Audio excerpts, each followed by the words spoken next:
Hey, yo, man, what time is it? You know what time it is, man. 2 a.m.? Yeah, man. Man, you know what? What's that? It's 8:46, bro. Wow, that's deep. Yeah, you know what time that is. Yeah, man. Nappy head, Yo, Funk Army. what's up? Stand up. Get it live, y'all. Yo, Mo, drop that beat. You know what we gotta do. Yeah, man. We bringing this funk just for you. You know, Repeat after me. Say, you don't have to be the best, just gotta outlast the rest. You don't have to be the best, you don't. just gotta outlast the rest. No, you don't. You don't have to be the best, just gotta outlast the rest. You don't have to be the best, just gotta outlast the rest. United we stand, divided we fall. Should our backs ever be against the wall, we'll be together until the jam is done. I'ma say that again for you. United we stand, divided we fall. Should our backs ever be against the wall, we'll be together until the jam is done. Here we go, y'all. Now let me tell you a little story about United We Stand. It says we're gonna funk across this funkless land. We gon' stand up and let our voices be heard. We ain't gonna let nobody stop us from spreading the spiritual word. The ruthless corporate greedy don't give a damn about the needies. We need everybody in the house to join us on this one, alright? Y'all say, united we stand, divided we fall. Should our backs ever be against the wall, we'll be together until the jam is done. Are y'all out there? You feeling me? United we stand, come on, y'all. Divided we fall. Should our backs ever be against the wall, we'll be together until the jam is done. Yeah. Check. 1, 2, 1, 2. United we stand, divided we fall. Funkin' with the poor people most of all, as they poison our mind with food control. Third eye is wise, sacrifice. Wake up and see what they doing to you and me.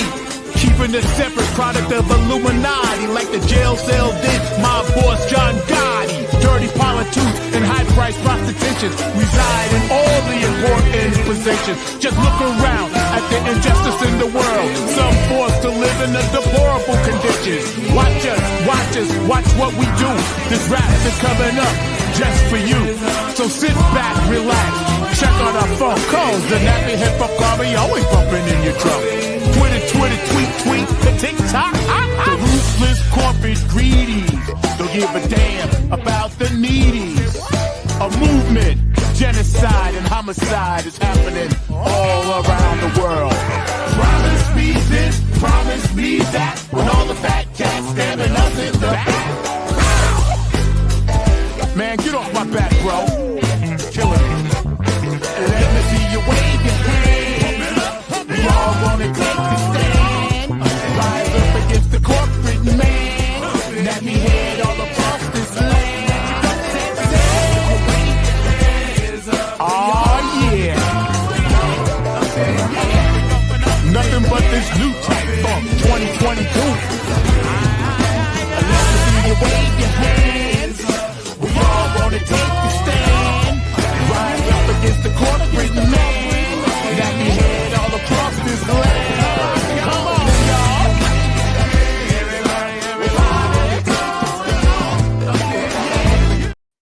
What up? What up? What up?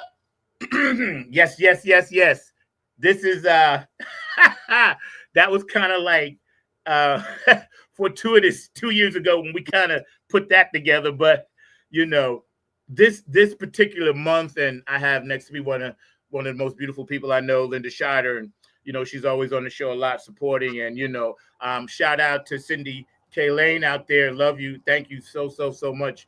You're definitely a cool sponsor to have, and we're going to get some of your music going too. And I know you listen, so I love you, sweetie. And Tim Kinley's supposed to be here today. Al Rashad's coming on today. My dog Shindig All from the big Massachusetts is G's. coming in today. Jeff All Rose the is supposed to big pop G's. in today. Yeah. Kevin Harrington's supposed to pop in today. Cheryl Woodhouse may send something. Plus all the other people, groovy people that are going to be around for the next month. I'm gonna try to really focus on you guys and try to get every single person I can that ever did the show to pop in. So for that, I want to say thank you.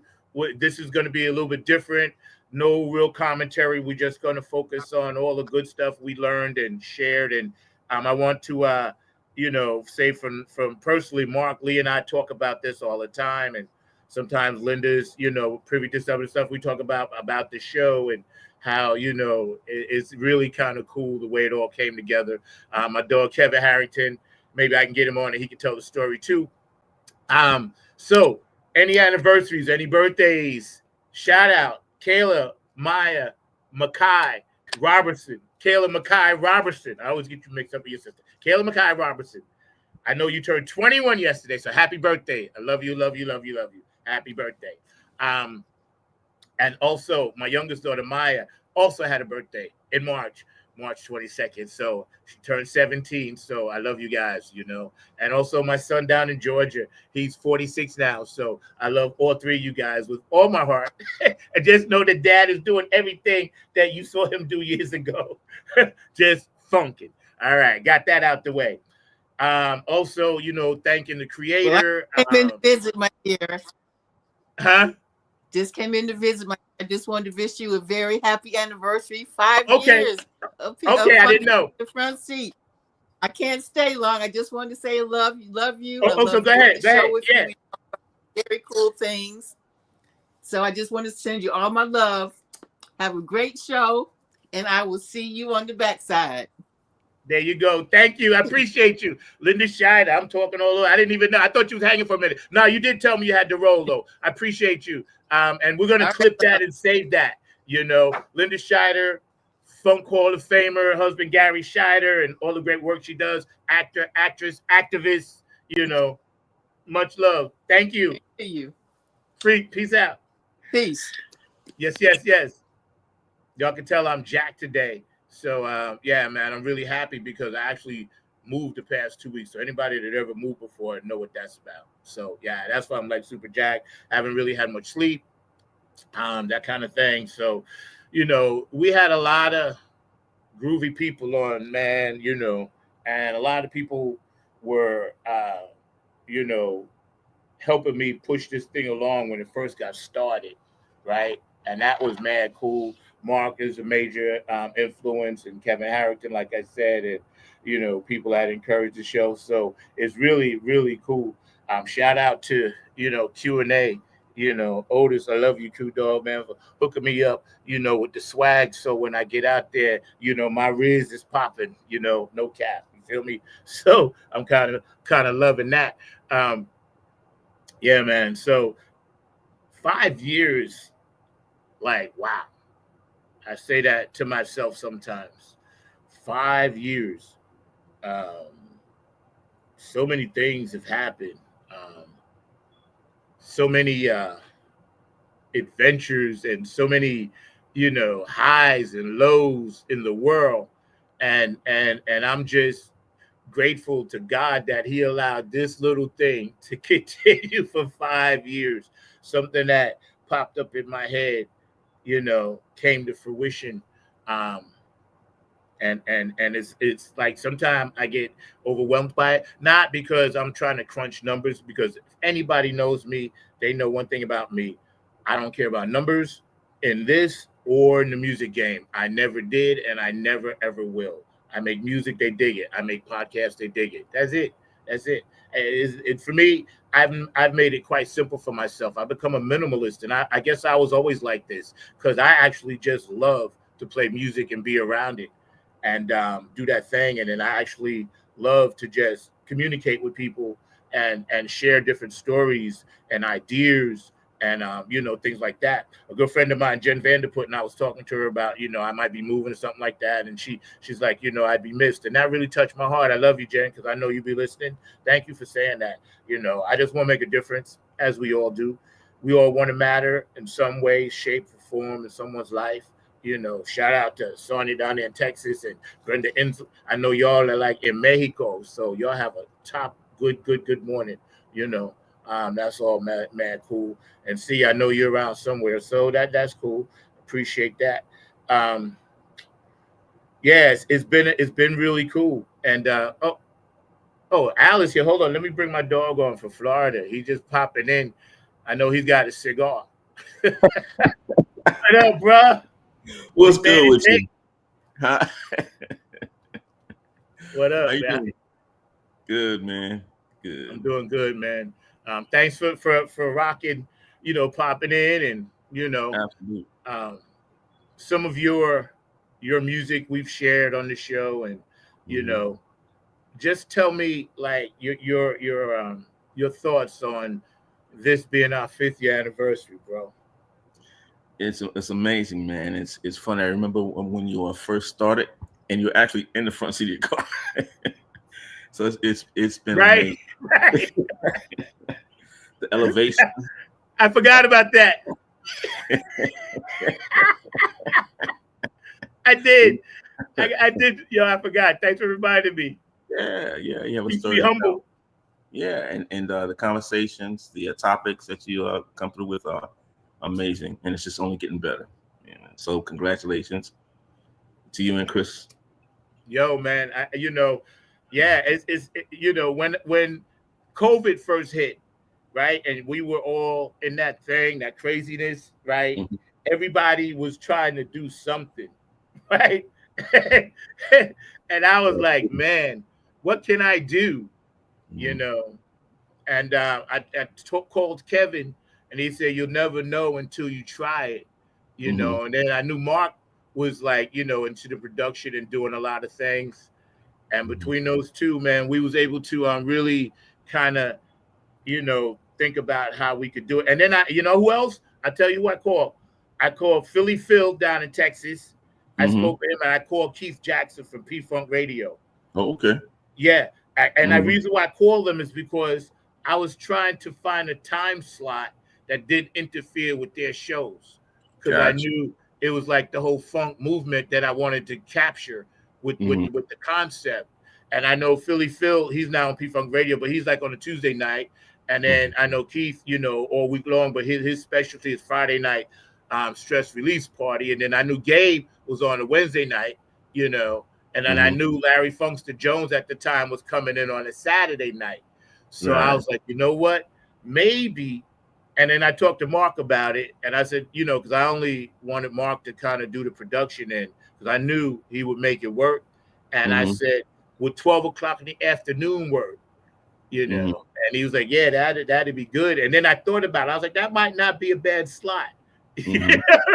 I was like, people might be just getting up. They might not be out yet. I said, the West Coast, it'll still be 9 o'clock in the morning. So, God help me, and the universe helped me figure it out, right? And I was like, okay, let's give it a whirl. And here we are, McMahon and Tate. We ran up the flagpole.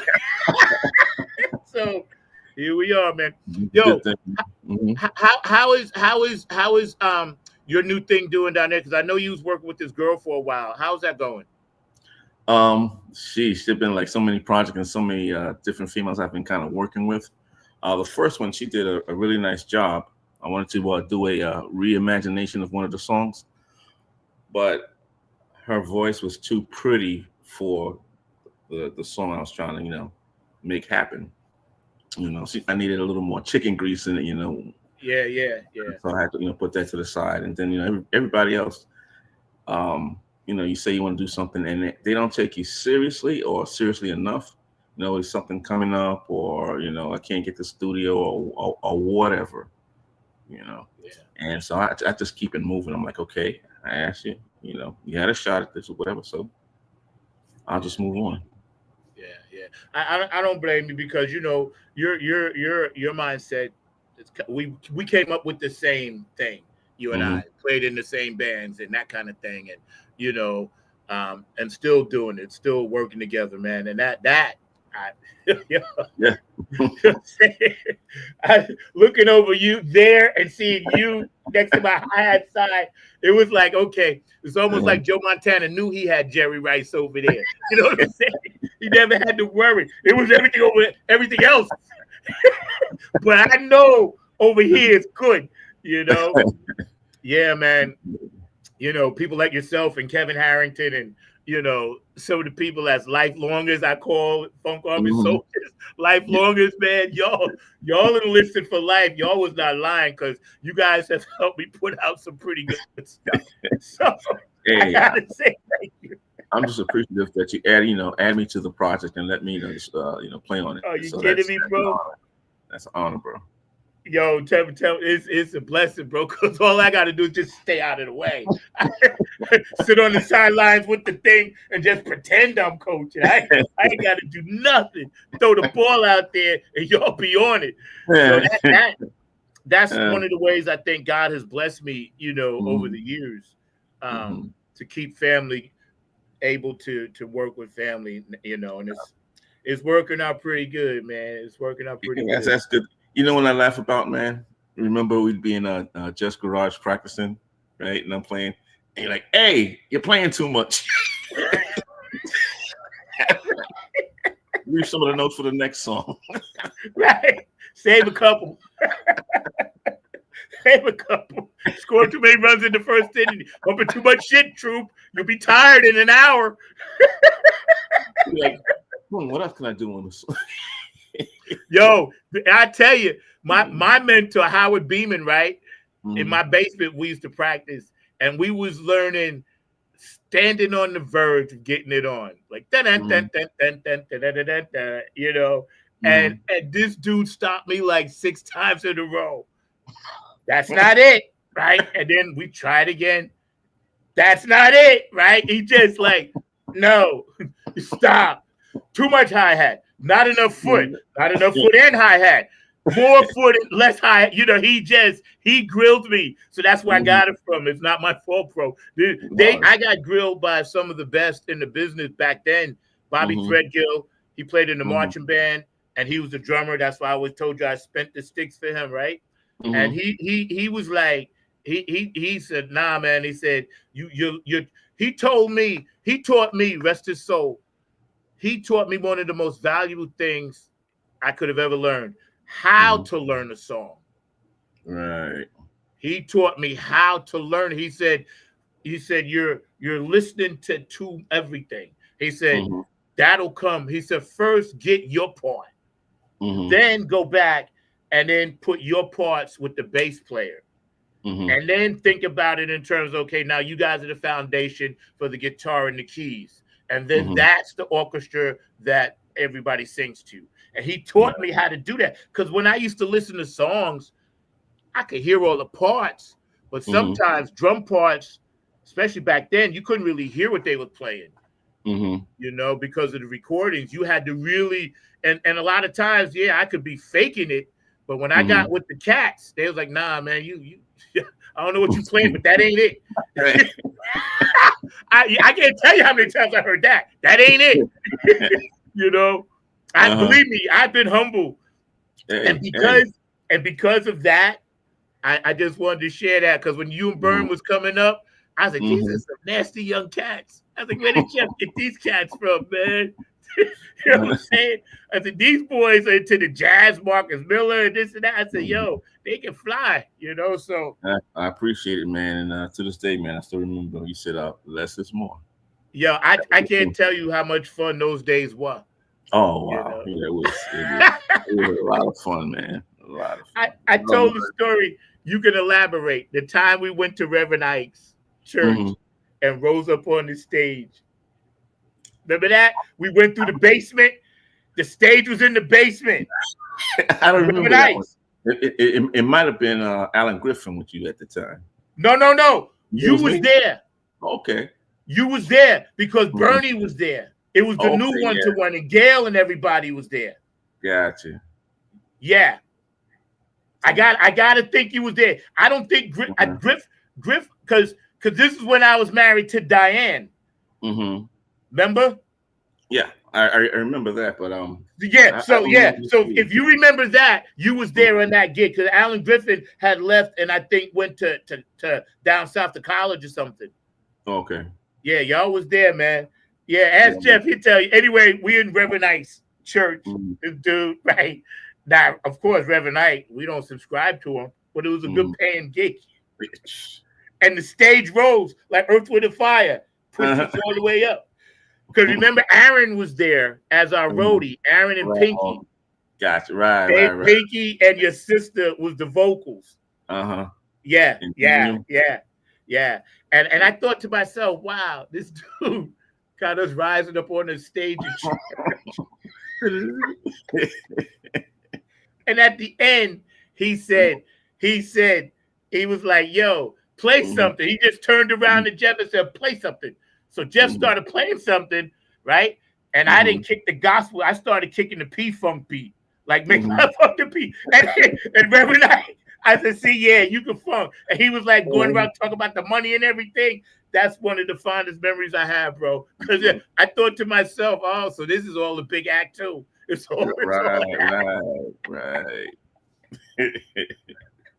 It's all, and this is all showbiz. All right, great. I'm in the right spot then, you know. Mark, go ahead. No, just real quick. That's why you should mention Earth, Wind, and Fire. Because I met this young lady, right, and we were exchanging phone numbers, and then she looks up and she says, "What's your name?" And I said, "You don't know my name?" It's Al. She's like, I know the name of your band, but I didn't know your name." So I said, my band is the Al Rashad Band. It's like, I could see it was Earth, Wind, and Fire. That'd be right.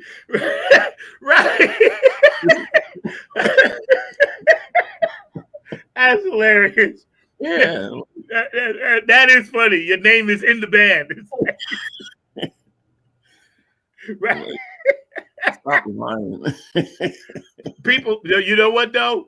I'm telling you, I've met so many groovy people, you know, and those are the people that I gravitate to. But I've also met some people that just don't have a clue, man. And I just pray for them, you know, because people ask, like, it's hard to ask a veteran questions about something that came out in 1990 or 2000. Because I can't relate to it. And I instantly am going to tell them, no, the Chili Peppers got that from Stevie Wonder, Higher Ground. That's his song.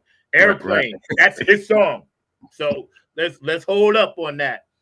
You know, and I love it that I'm able to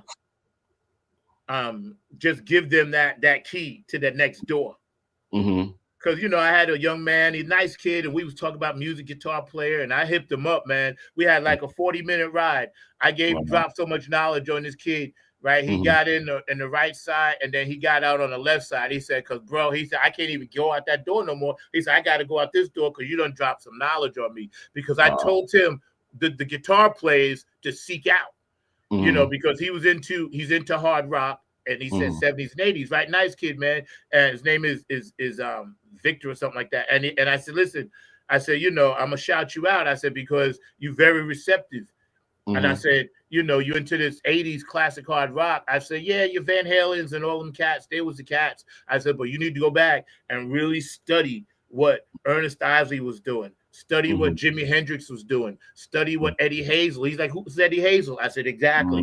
I said, study Mike Hampton. Who's Mike Hampton? I said, exactly. I said, Blackbird, study these guys because they're the ones that took the Hendrix, you know, and then Stevie Salas as well. He didn't know that either. And they're the ones that took that Hendrix torch and ran with it. You know what I'm saying? And he was like, thank you. And then, you know, I told him about Mother's Finest. You know, I said, nah, man, check that out. So, you know, because he didn't really know. And if nobody tells him, how they going to know? There you go. Yep. There you go. Yo, Mark, you back there? Been back here the whole time listening to the YouTube, just getting on all that fine chat and hearing Albert Shard talking about all that craziness that he's got going on and all along those lines. So definitely seeing and checking y'all out. Yeah, great conversation going on back there. Y'all over there rolling in Reverend Ike's church and everything like that. Telling you, bro. True story.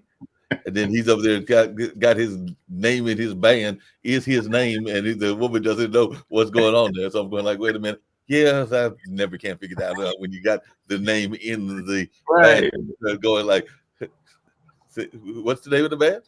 Who are you? It's like, Who are you? my name's in the band. Do that, man. Yo, so I know I've been watching a lot more of your clips, and some of the things that you've been doing, you know. And are you and John? Because I know you working with me. Just so y'all know, all right, he's coming up, Virginia. So y'all be ready for that. And he's on the new stuff coming out, which is like light and fire. I might as well set the world on fire now because that's what it's gonna be about. I'm not bragging. I'm just saying. So, but see, they don't know. But John, my nephew, how's he doing, man? Because I see him doing like just bing bang, bing bang, bing all over the spot, man. You know. Yeah, he's doing really well. You know, he's with the that K-pop band out of Korea, obviously. Yeah.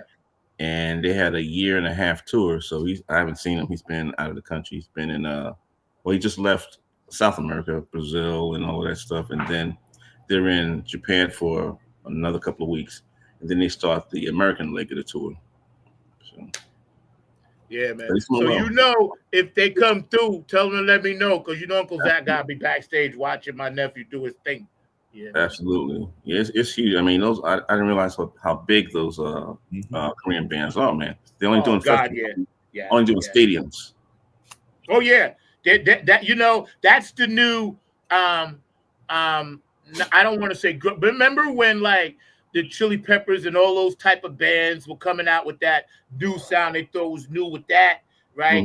These K-pop bands, man, they're that music is captured a whole generation, you know, that we could never even think about, because it's you don't have to really think about it, and it's fun, it's wholesome, kind of like, you know, it gives people it makes kids feel good, because I study all different stuff. I watch everything extensively. I don't talk about it, but I watch because I want to see, hey, how is this happening? Is this a phenomenon, or one you know what I'm saying? So I'm happy, man. I'm so happy because kids need that. Remember how we used to go to the Budweiser Fest and all of that? That's what I was trying to say. That's what that is. Yeah. Exactly what that is. And I'm happy, man. I'm good for them. And like you said, the kids are really enjoying it and everything along those lines. I know that even when I'm, and you know, that's one of my other jobs, when I'm grading the test papers and all along those lines, that is a form of music that the kids are really into, because they'll tell you about BTS and they'll tell you about some of the other K-pop groups that are out there. So it is definitely something that our young kids, like my nephew's age and even younger than that, are totally into. So it is definitely gone out there and become a very much popular style and everything like that. So it'll be interesting to see how it plays out, but it is definitely something that is getting the attention of our young ears. Yeah, it's funny. They are machines, you know, like their rehearsals are like 10 and 13 hours, and everything is, I mean, to the T. They rehearse, and I'm like, it's crazy. He's like, it's a job. Yeah, and see, it's the business side of that is that it is a job, and that's the mentality I be trying to get people into. It doesn't matter where you are at your career, but you have to take it seriously to get the best out of it. Exactly. And it's funny, people. I say mailing it in. I'm sure you got your own term down there. Same thing. People have been mailing it in for 30 years. Same. Mailing it in. That's why I don't roll with that. You know, people get upset with me, but I don't care, because I get where like when I was hanging out with the P-Funk, right, and they were upstate, up in the hangar, and you know, Sheila and Mike Hampton, all them, and George said it was cool, man. Them Hmm. cats was rehearsing at 10 o'clock in the morning Yeah, to like yeah. 4 in the afternoon, It's a job. It's a 10 to job. 4, whether they had a gig or not. Hmm. You know, and I was, and it really, you know, made me appreciate how much time Hmm. went into stuff that you want to be perfect. Mhm. But you know what the funny thing is? In talking to John, we're having a conversation. It's like, we think, or most musicians think, that you practice till you get it right. It's to be flipped. You practice till you can't get it wrong. Oh, that makes sense. Hmm. Muscle memory. That's right. Yep. Yep. Muscle memory, man. Because our rehearsals, we used to rehearse like all the time Yeah, with yeah. Jeff, you know, Hmm. and it became muscle memory, you Hmm. know. Um, and that's, I think, a lot of people that kind of like are halfway in and halfway out, one Hmm. foot in, one foot out. They're like, they don't want to put that time in anymore, Right. you know. And see, that's why when I'm recording, I only use you guys. Hmm. Yeah, that makes a Spit lot of sense. facts, bro. I'm just Hmm. spitting facts, man. I only use you because I know you got both feet in. Hmm. Hey, Sure. Al, this is for you, Zach, as well. There's an old saying that used to be out there for a while that Hmm. I'd love to hear y'all's thoughts about it and everything, because it seems to me that in the music game, particularly the music game in the South here, there are bands that are made up of those that are professional and that are definitely geared toward professionalism, like folks like Zach. And there's a lot of weekend warriors and stuff like that. So they're only interested in being weekend warriors, and that's all they really want to do and everything like that. And then there's the old cliche that those that can do, those that can't teach, and everything like that. So I just wonder your thoughts around that, Al, because you do see a lot of people that are very much in the academic and the academic side of music, and they are very good at knowing the theories and everything like that, but they might not be good at the practical side of music as well. But I just wanted your take on that, Al, because I know that you're in both of those dimensions. Hmm. Yeah, it's a funny thing. There are two sides, and there's a lot of truth. Like, for instance, you find a lot of great players out there, right? But they come back to someone that they learned from that wasn't necessarily the player that they are, but Mhm. had, how showed them how to get to where they were trying to get to. It's a weird thing. So there's a lot of that, and I appreciate, both sides of the fence. Just like there are a lot of listeners that love music that don't play one instrument, but they know the history of the music way more than I do. All right. So it's the academic side versus the, okay, I want to play something and be creative or whatever. So. Yeah, that makes a lot of sense. We had something like that here. There was a festival that talked about that academic side called Biscuit and Banjo, and it was talking about the folk side, because a lot of people don't realize how much the banjo and some of the instruments that are our instruments, meaning they came from Africa, influence a Mhm. lot of quote unquote European music, whether it's classical or whether it's country or whether it's folk music and things like that. But they don't Mhm. understand that history. So there was a lot of that history being taught at this particular festival that was this past weekend and everything right here in Durham and all along those lines. But I was just wondering your take, Al, just on, because you're right, a lot of people even will take courses on music appreciation even when they're in college and everything like that. So as a professional musician, I was just wondering your thoughts about folks trying to get a better understanding of music appreciation. Was it an appreciation of funk or an appreciation of jazz? Mhm. So what's your take on should more people do, should those kind of courses be more in the society is what I'm really asking. I'm sorry. Could you repeat it one more time? So. Should we have more music education courses? Because I know even Zach used to be involved with that in a number of his businesses as well. Do you think that we're doing enough music appreciation just in terms of getting folks to understand the basics of music, even if they don't want to play? Yeah, I mean, there can always be more of it. Just take like the jazz idiom, right? Um, Music or jazz theory, Hmm. right? Yeah. Um, I had this thing where I'm playing and I'm doing an okay job or whatever, but I felt like I had an imposter syndrome, right? Hmm. Because I didn't really know what I was doing, and I didn't know why it worked. So you learn and sit down and say, okay, why does this work or whatever? And it's just a theory. It's not fact. It's a theory. Which most of it works out, right? And then the other side of it, you try things or whatever. Say, hey, like when you're trying to learn a lick or trying to learn something, whatever, right? And you make a mistake, and you're like, wait a minute. that sounds cool. I'm going to keep that for me. You know, that type of thing or whatever. But yeah, there can always be, you know, more appreciation in any genre, you know, essentially. I mean, you know, for the longest I would rag on like the rappers or whatever, but there's a method to their madness too. There's, you know, a lot goes into that. You know? So I That is started true. appreciating them more. Yep, You know? yep. Mark, we got a few shout outs. Okay. And that was a dope question. I just sent you something to download from Dr. Pamela Wilson, and George DeFuncavici's on. And thank you, George, because, you know, as the month goes by, I'm gonna make sure I get all you guys on, man. And, you know, and we're gonna just do it. George is actually responsible for some of this artwork back here, the flag on the funk, and, you know, I be rocking his stuff all the time. You know, and it's just funky, fresh, and fly. George DeFuncavici, this brother be on it and on it and on it, and he's continuing that legacy. And that's one of the beautiful things about that brother. Cindy, hi Cindy, how are you? Do people who play music and those who are musicians, passion and soul transcends theory. You know what? That's why we're gonna work together. Because you send me those tracks, and I'm telling you, you know, God is opening up some doors for me, man. Believe me, you know, that woman and her crew over there, they got it. They know what's popping, you know, and I can't wait to get out to Seattle. Trust me, you know, we're working on that now. I want to leave that comment up a little bit longer, but yeah. So I think having all of these beautiful entities and spirits come to this platform, there's no better way I could spend a Saturday, you know, morning, you know, a couple of hours here, a couple of hours there, man. And I reminisce. So I'm gonna take y'all back for a minute to one of our very first, to one of our very first like videos that we had in here, if I can find it, you know.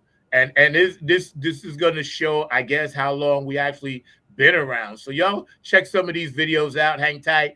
Anniversary month, Funk from the Front Seat, right here, 9 on the Grind TV. Mr. Rashad is here, and he's giving us that funky Florida funk. Wiggle worm here, baby. Yeah, and I'd just like to say congratulations to my man Zach. Yeah, Club Funketeer number 9, keeping that funk on the shine for his 2nd year anniversary of his show, Funk from the Front Seat. It don't get no better unless you jump in the back seat and then jump back in the front seat. On the one. Yeah, keep that funk alive.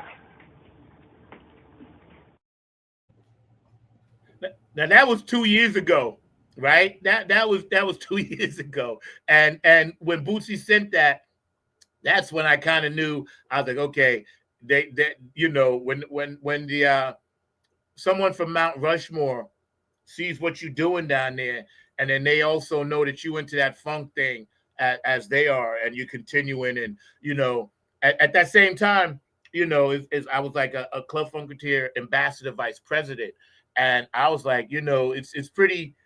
I don't want to say overwhelming because I was grateful, but it was just pretty cool to know that people care enough about, you know, what I'm trying to give back, and then they're giving back in that way.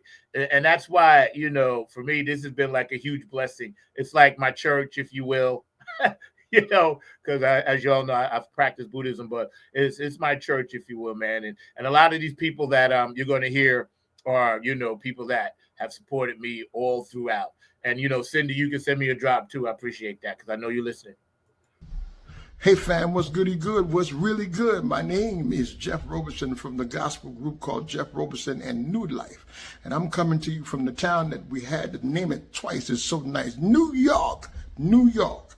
And I'm bringing you some news about my brother from another mother, Brother Zach, who's bringing you his hot new show called Funk from the Front Seat.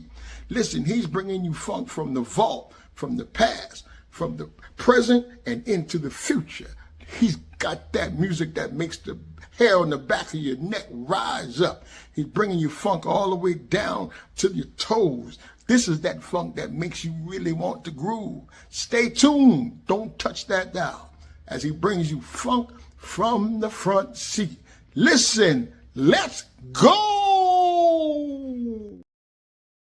Royal Funk fans, Jeff plays on a lot of my stuff and one of my mentors, and you know, doing big things in the gospel field. Jeff Roberson, The New Life. Go to his site, go to his page, check it out. Jeff it was actually a mentor to both me and this brother, because as the things that Al and I were doing, Jeff would have this way of like, okay, we riding it like max 90 now. And yo,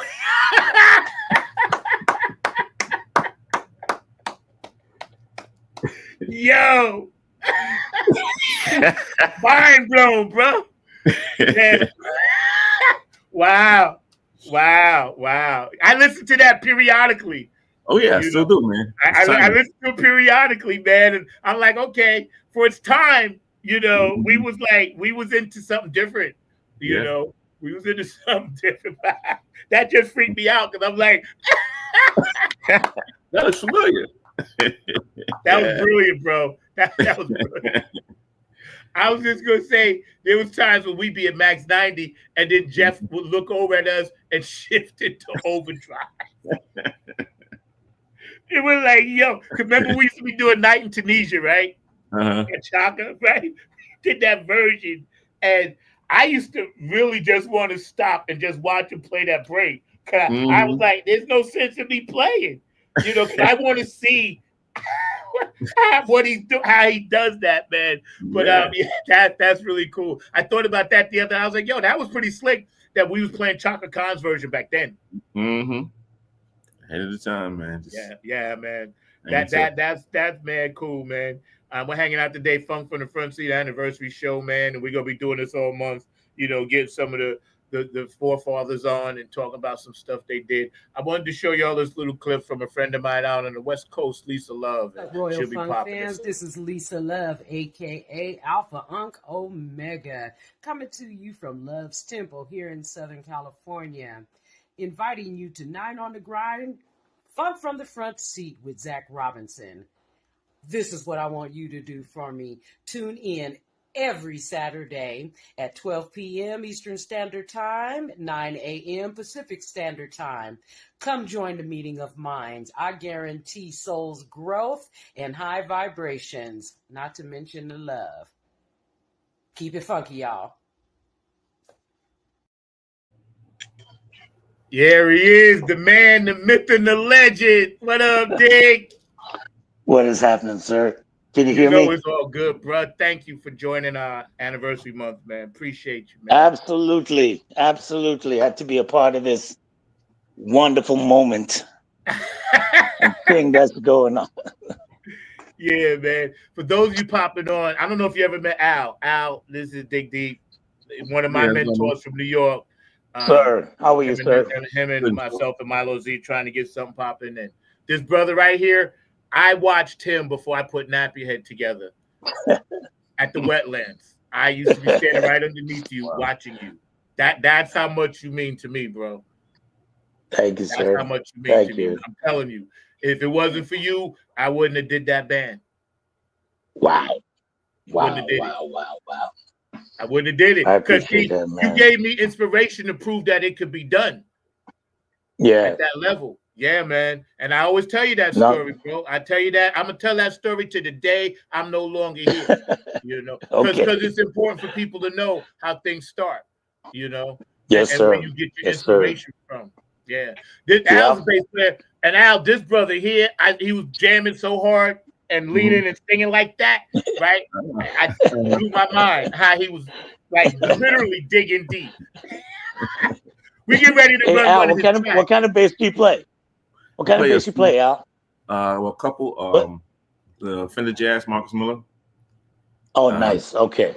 And I have a friend that's in Atlanta, and he's a luthier, so he built me a 6-string. So, how about you? Yeah, Fender Jazz.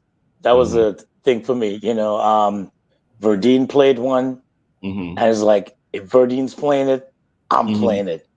And you know, I did like the precision basses because Marshall Jones from the Ohio Players played one. Oh, okay. But the sound, I preferred the sound of the jazz bass. It was smooth.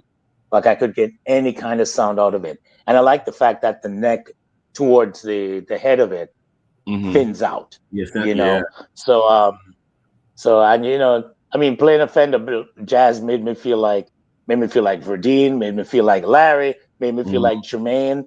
You know, it's like a lot of greats played the jazz bass, and I wanted to be a part of that lineup.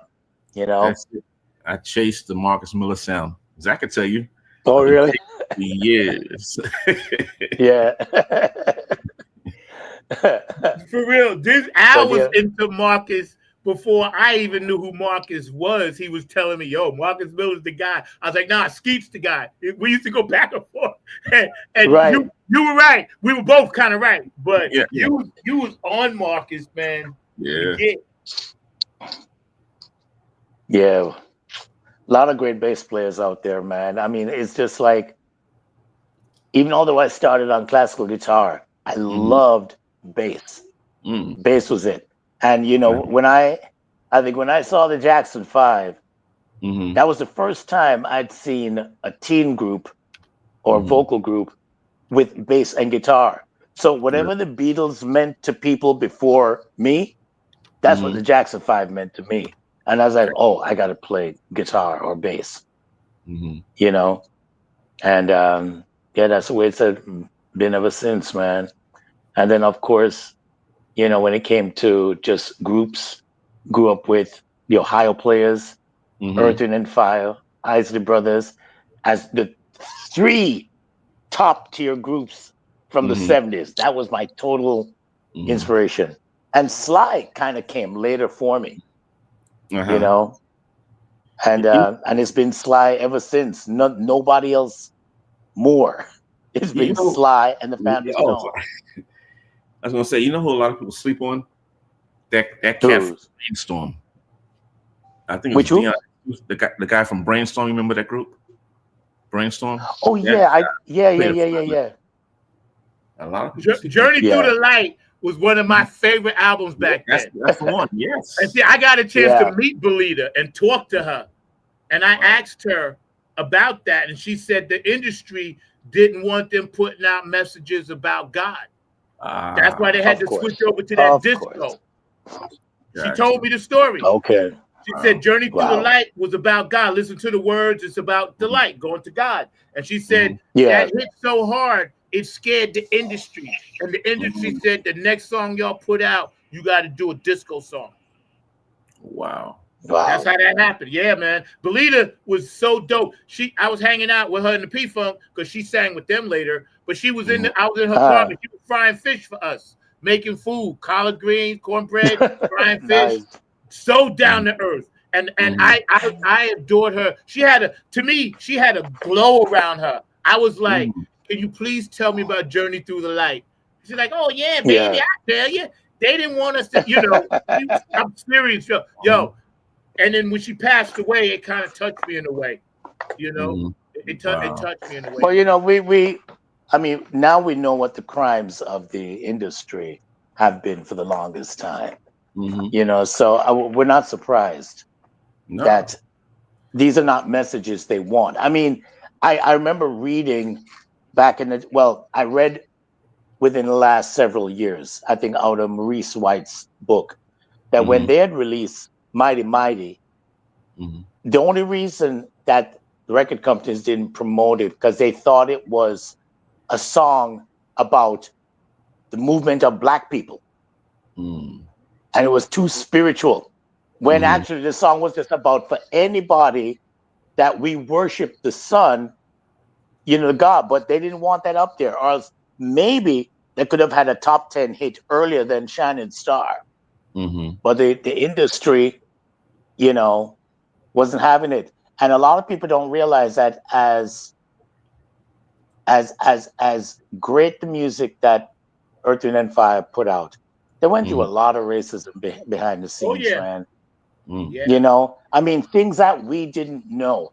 If we had known those stories that we know now when we were kids, I don't know, we probably would have thought twice about being musicians, because it's presented as something that is wonderful and attainable, but you got to work ass off, man. It's it can set you up for a lot of sadness you know.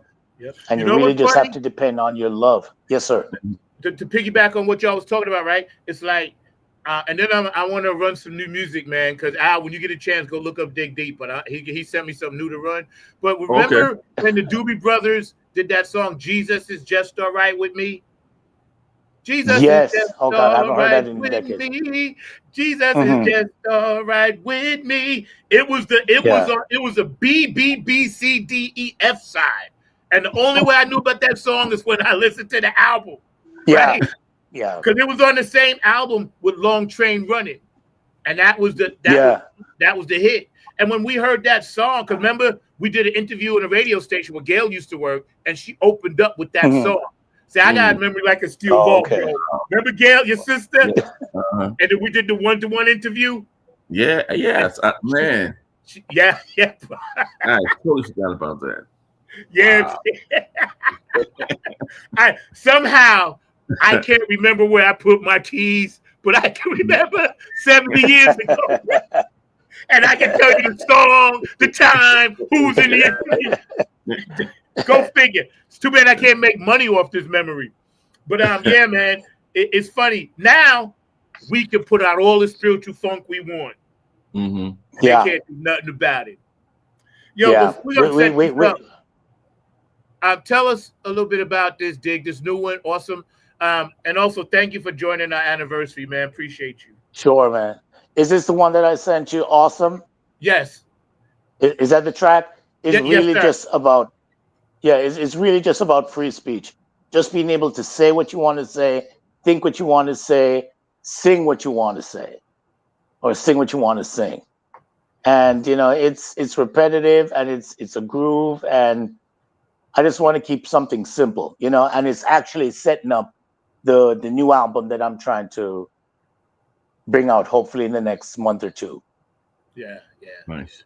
And don't worry, I didn't forget about you and Milo and myself, because I'm working on trying to shoot this video down here and get the funding for that, and then put this other track I got coming out. But then after that, I'll have time to dig in deep and with you and Milo, and then also work with Cindy too. Yeah. So y'all check this out, man. This is my dog, man. One of my mentors and one of my favorite people in life. I love this brother above and beyond the music, as well as the way I do Al Rashad. He's my family. So y'all.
funky.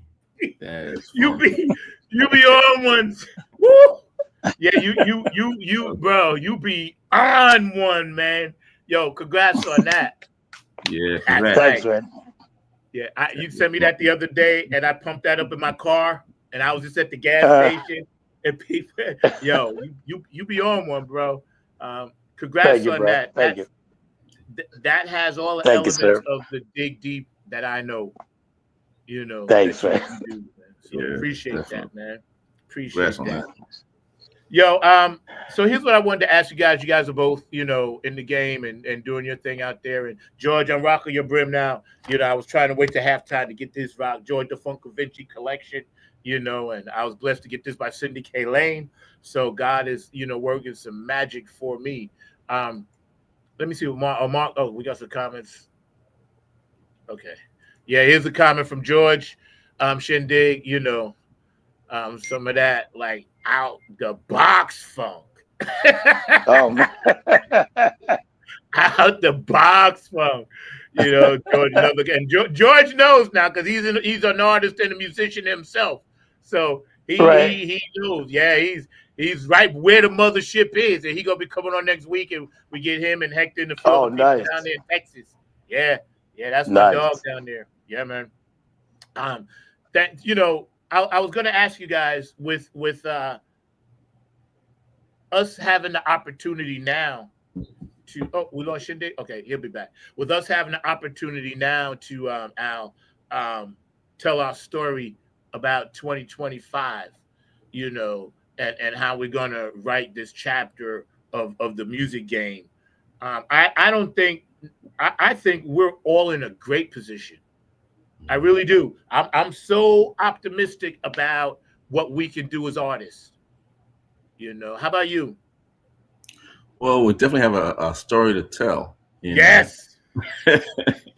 So you know how we always like have our little sidebars and we just crack up about what's going on, politically. Yeah. So it's weird because it's almost you have to wait it out, type of thing or whatever. Because everybody's like, okay, what's going to happen next? What's going to happen next? What's the next craziness? That's going to happen or whatever. And you don't want to jump the gun, right? And tell your story through song or whatever. You could do that, but you want to, let it play out and then reflect on it. Yeah. Yeah.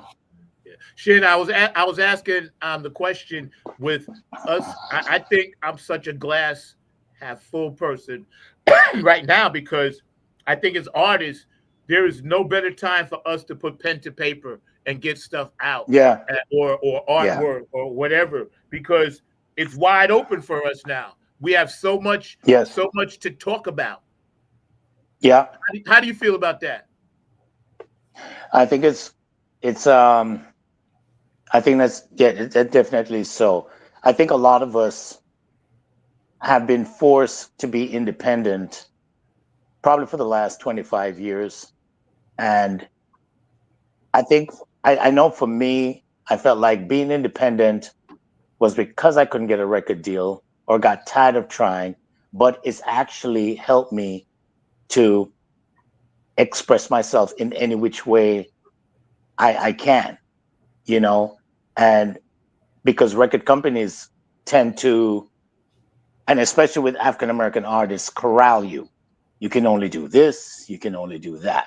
It happens in hip hop, it happens in R&B, in the business. With us, we are able to express whatever we want to say. And definitely today, there's material all around us. Yeah. We have everything to write about, and we have to write about things that matter. We have to be part of a new movement, a new SNCC, a new kind of music civil rights movement. We really have to write about things that matter.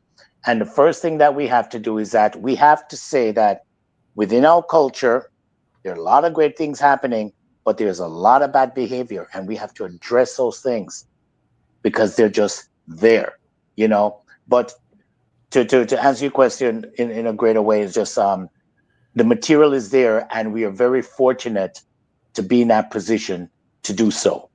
Yeah. And whereas once upon a time we had to go to studios that cost 150 an hour, 200 an hour.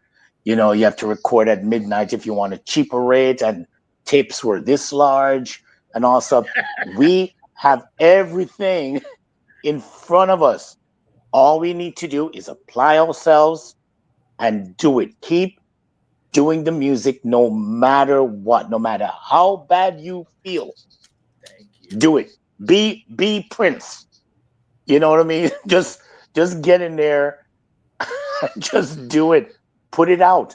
Don't judge it. And get into it and step away from it. Move on to the next thing. And I would say to a lot of people who are independent artists, because it's not easy doing your own material. Don't judge it. Do it like you run for office. You get the votes, you do the work, and then you put it out there and you let the people vote. Yeah. Give the music as soon as you can to the people and move on to the next thing, because you never know when the next thing will be the thing. So just keep doing it. No matter how badly you feel, put that music out. You know, you said that so eloquently and touched on a lot of things that, you know, the three of us as like-minded beings and spirits are constantly thinking about. Because again, before you had popped in, you know, we were talking, and I'll tell you about commitment to excellence. You know, I have a commitment. You have a commitment to excellence. Al has a commitment to excellence. And and see, as gatekeepers now, I think we're trying to put this example out that, listen, just keep doing what you do. You know, and it's funny you said that, because that's exactly how I felt and was trying to hip a young brother the other day about, you know, just do, you don't overload. And me, you know how we are as artists, we hate our stuff all the time. You know, there's always like, you know, it's crazy. We in our own head more than anybody. Yeah. We are, man. God, that's God's cool little joke to us. It is. It really is. It is, bro. And you know, that's why I would tell everybody, if you love music, make as make as much music as you can. Because the great thing to feel is like, if you, let's say for instance, you've done 6 or 7 albums of music, and somebody says, when's the last time you listened to your first album? It's a blessing to say, wow, you know what? I haven't listened to that in like 4 years because I moved on. That is kind of a plus to what you're doing. You know, let people listen to your music. Don't get caught up in your first track. It's like trying to make something work that probably didn't pop off. It may pop off, but today is today and then was then. You know, and you got to make music for Saturday. Was it the 3rd or 4th? This is when you need to be concerned about. You know, make that music today. All the thoughts that are going on in your head, that's material. Yeah, it's funny. Those are songs. Cause see, right now I'm getting it like, okay, the three of us have to collab. You know what I'm saying? That, you know, I can feel you, big man. Don't worry, I got you. Because I'm like, there's always other people to work with to bring in different tools and ideas, and that's to me. I'm a builder. I've always liked to build. I get so much joy in having a band start from scratch and building it. You know, I almost get more joy in that than I actually do doing a show, because when you're building, it's like a blank canvas, and you can just be like, plug it, you know, like a Rubik's Cube, you know? And that's why, like, you guys are important to me. You know, that's one of the reasons why I do this show. I wanted to introduce new music as well as topics and conversation. And, you know, and you know, it also really frees up your mind to get the material out, to not have it in there. You know, I've always imagined our brains as like the old kind of pie chart of the hard drive that we used to see on an old computer. You know, when it would tell you how much memory you have left and everything. And you got to clean up your hard drive. The one that's in your head, you just got to clean it up. So whatever Yep. you're thinking, lay it down and don't get petty. Don't get so hung up on the song like this isn't right and this isn't right. People will get it. And I always tell people, when you listen to your material, if you're not wincing like, oh, I need to change that or something. If you're not wincing anymore, then it's done. Yep. Put it out and let the people decide and move on to the next thing. You know, the next thing will be better. You will make something better. But unfortunately, I know a lot of my colleagues and friends who are doing materials spend maybe like 5 years on 1 or 2 songs because they get hung up. This isn't right, and they're in their way. And that's one of the things that musicians have to remember. There's one thing I had to remember: get out of your own way. Yep. That's why this comment that Cindy made earlier, I wanted to read. There's a big difference between people who play music and those who are musicians. Passion and soul transcends theory. And that is perfectly said. I'm going to keep that, lock that in. That's perfectly said, Cindy. Thank you for that. Because again, sir, how you doing? I'm doing good, Cindy. But I know Zach was finishing, but I do have a quick question for you, but I'm not trying to interrupt Zach on his show. No, I'm sorry. I just wanted to say hello before. No, I appreciate it. Dick, one of the things that you said earlier, and I'd love to hear your thoughts about it, because there seems to be a movement afoot and everything along those lines in terms of folks that are concerned about a lot of things going on in society. And we know historically that music has played a role in that, whether it was Woodstock or whether it was Wattstock or a number of other things. So I was just wondering, what role do you see music playing in the resistance movement? Because I think there is a resistance movement that is starting to develop in the United States and around the world. What role do you see music and entertainment playing in that resistance movement? It's definitely happening. Let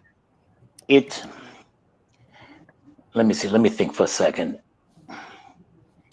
It definitely is playing a role.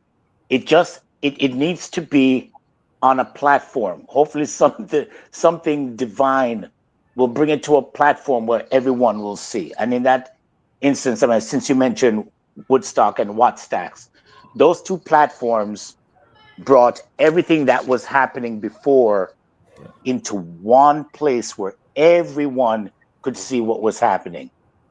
And that hasn't happened yet, but I feel like it's coming. When it comes, I hope to be a part of it. Same. And we if will it's be presented on stage, I hope to be one of the players on stage with it. You know, something that you be. And hopefully it is something.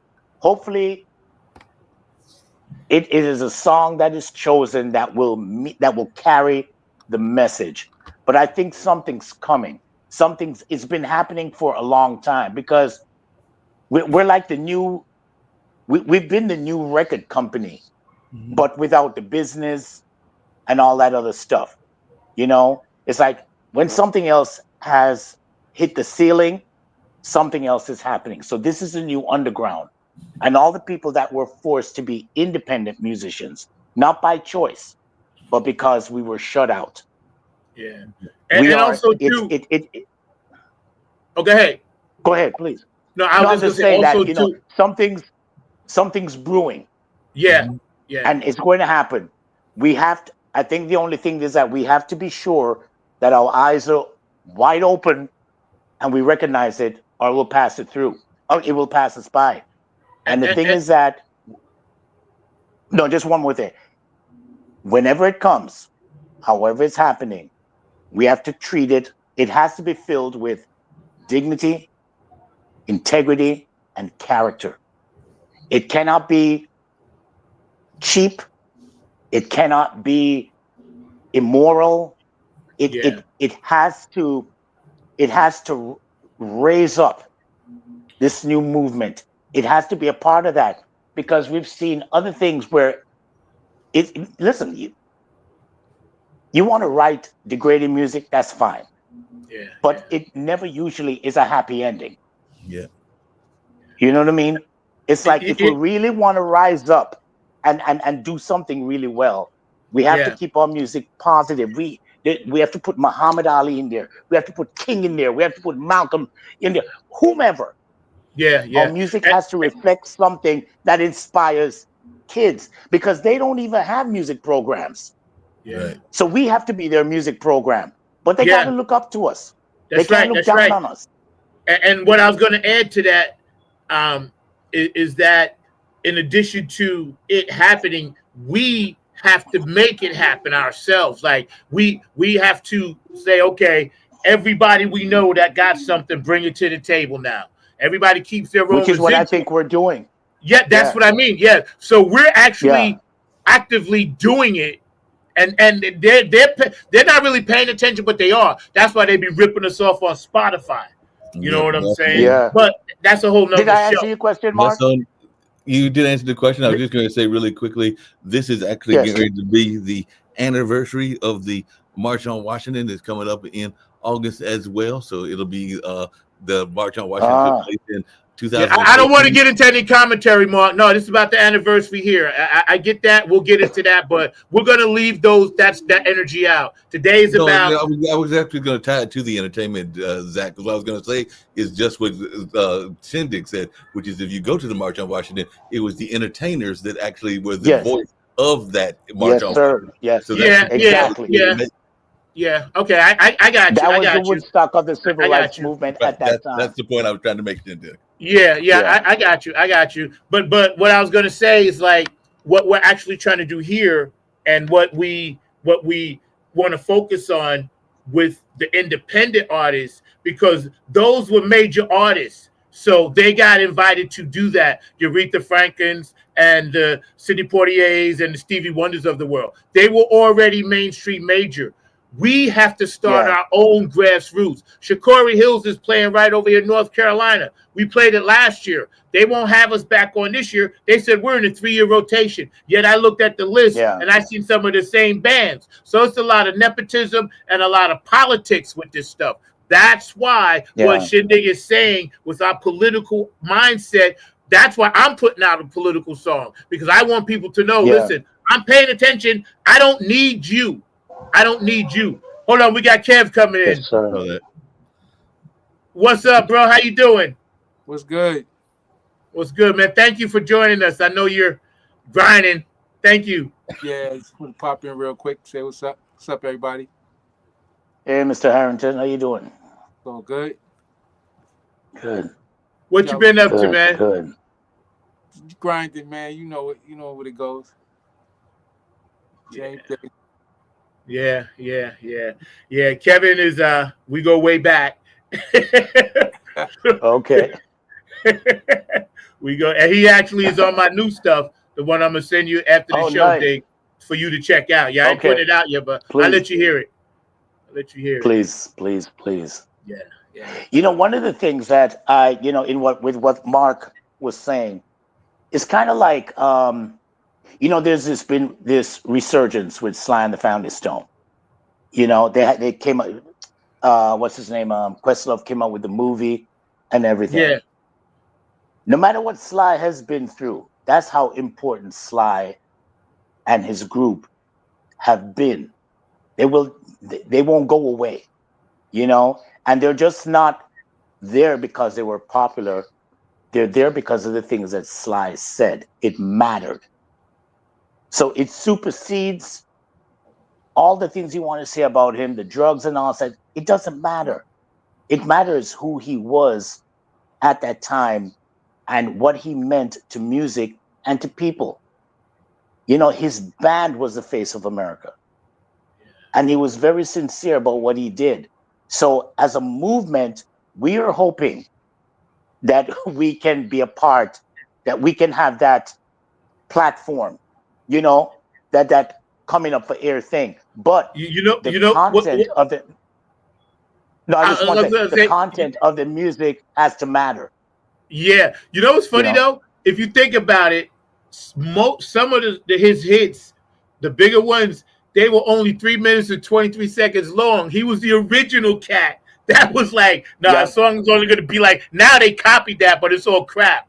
Because Want to Take You Higher, Stan, Have Fun in the Summertime. You know, when those songs, I don't know, Kev, your thoughts, because I know they hit me in a certain way where I dropped a tear when I heard Have Fun in the Summertime. Oh, that's my end of the spring, and then she comes back. Hi.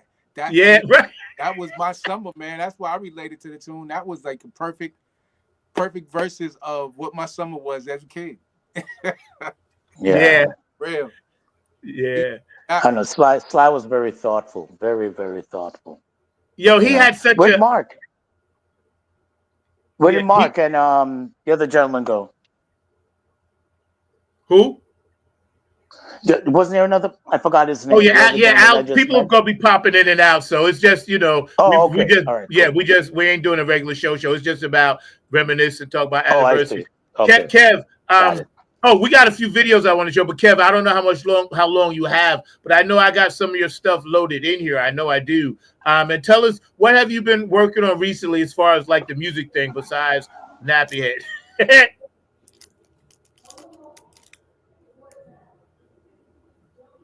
You're muted. Unmute. Get something with his mic. Yeah, unmute. No, you're still muted. Yeah, we lost you. You might have to go in and out, Kevin. Yeah. Yeah. What was that about, Mark? That's on his side. I know. Do we have one of Kev's vids loaded in? I know we do somewhere, right? Yeah, we do. Okay, thanks. See if you can find it. I'll see if I can find it.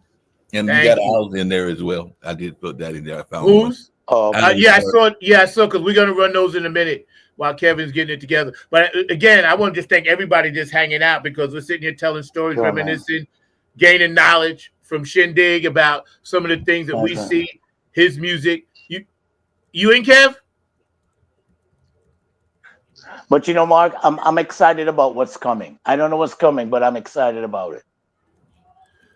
Yeah. It's nice to God let us live to see it. Yeah. I think it's going to be very exciting to watch what comes down the pike.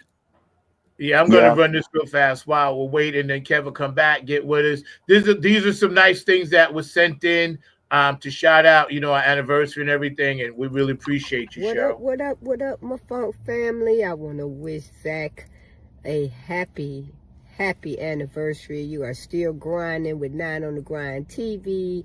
You got Mark in the back running the audio, video. I appreciate you guys. I want to make sure I wish you every happy anniversary every year. Cheryl from the Global Dance Ambassador with the funk, wishing you nothing but the funk. Happy anniversary, my friend. Kev, you back with us? Can you hear me? Yeah. Okay. What was I saying? I forgot. I asked Kevin something. It was really cool too. What did I ask you? Like, remember we were talking about Sly. Oh yeah. And I said, "Have fun in the summertime." That was. Yeah. The slide thing. Yeah. Yeah. No, I know what it was. I asked you. I said I was going to ask you what new projects you working on. Right. Well, I'm always working on my own stuff. I just finished up a track for Eric J. And he's got that now. So, and it's the usual. Yeah.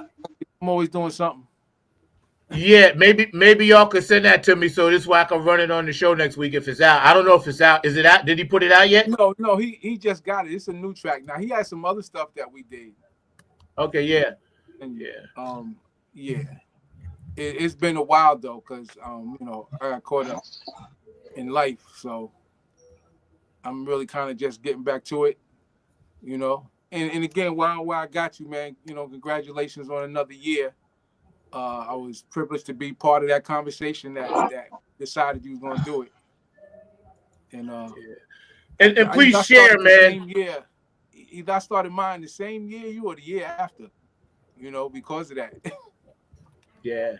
Yeah, I was going to let you tell the story now that you're here about how we just kind of thought about it, man. So please elaborate and share it, man. Yeah, I mean, cause then we was talking a lot, and we brought it up, and my thing was like, hey man, why not? You won't know if it's gonna work or not till you do it. I thought right away when you said the concept, I thought that I was like, yeah, okay, I've never seen that. So go for it. Yeah. And here you are 5 years later. Thank you. I appreciate it. You know what was cool? I was able to track down brothers like Shindig, track down other people. Was dope. And connect. So how do you two guys know each other? How do you and Shindig know each other? I know of him from the New York scene. I played a lot with a bass player, Paul. They call him Uncle Funky, and he was. Oh he yeah, I know Uncle Funky. Shindig. I played with okay. I played with Second Step out of the country though. I never worked with them in New York. We worked. We spoke about that before. Mm-hmm. I just saw Josh 2 weeks ago. And so yeah, or maybe a week and a half. He came up here. Yeah. Okay. Okay. Cool. How is Uncle Funky? I think we're all on like a 3-second delay. New York. Yeah, there's a little bit of a delay there and everything. Oh yeah, there's something happening. I don't think it's your Shindig, but yeah, there's a little bit of a delay. Is that on my end, Mark? No, I think it's on Kevin's end. Okay. Because I'm using my phone probably. Yeah, that's probably it because you're using the phone. No worries though. I just want to make sure I didn't miss anything, man. And like both of you gentlemen are big influences in my life, and I just tell my audience that, and I'm always just happy to share that, man. Mark, do you have something that one of Kevin's been over there? Did you find one? I'm in the process of loading it up right now because I didn't see the original one, but if you give me a minute or two, it'll be up because it's loading up. Pull it up for me. And I'm gonna also Al said he had to split. Congratulations. So I appreciate that, man. Thank you, Al. Mad love, bro. I appreciate that, man. And I'm going to be doing some work with him. He's going to be coming with us to Virginia soon. So that'd be mad cool, man. Exactly. If you want to play, and a comment from George: our music is a code that's connected to our culture way back from African ancestors, and that's absolutely right, man. It's absolutely right. What'd you say, Mark? I was saying if you want to play Al's first, and then by the time you play Al's, Kevin's will be up. Yeah, run that for a minute, for sure. Cool, let's do that.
Thank you, Very Al. nice. We hear you. Very, We see you. very We all see you, bro. You ain't even got to be here, but we see you. Thank you. And Yeah, man. I did Like, want to ones loaded up too whenever y'all want it, which is funky. Yeah. Run that, Mark. Anniversary month, yo. One of my favorites from Kevin. And I can't believe I moved in betwixt all of this and got it done. So God is good, you know. In the new spot, no sweat, cheaper. God literally hooked me up, bros. I gotta tell you, he literally did. You know, I got the notice I had to move on Sunday. I had a place on Monday. Wow. 24 hours. 24 hours cheaper, all inclusive, you know, just rent. I ain't gotta pay for cable, internet, nothing. Wow. Just like that. Just I prayed that night, just like that. You ready? Zach, by the way, how is your health? It's good. I just went to the doctor. All my numbers are good. Yeah, I gotta go every 90 days. I go, and I go for blood work every 2 months. Yeah, so you know they're gonna be monitoring. Okay. Thank you. I've been blessed, man. I'm all right. I'm all right. Good. I'm happy. Happy, bro. Mark, go ahead and run that, bro. Yep, ready to run it now. Thank you.